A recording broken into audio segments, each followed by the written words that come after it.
Patawarin po ninyo ako. Ako ay isang makasalanan.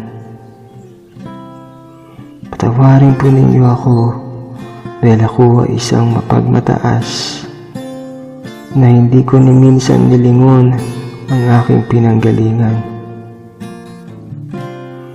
Patawarin po ninyo ako dahil ako ay hindi nakinig sa inyong mga salita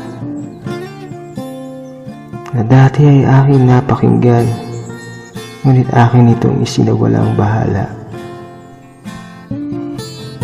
Patawarin po ninyo ako sa aking mga pag-iisip ng masama sa aking kapwa, na wala namang naidudulot sa akin kundi puro karasan at kasalanan.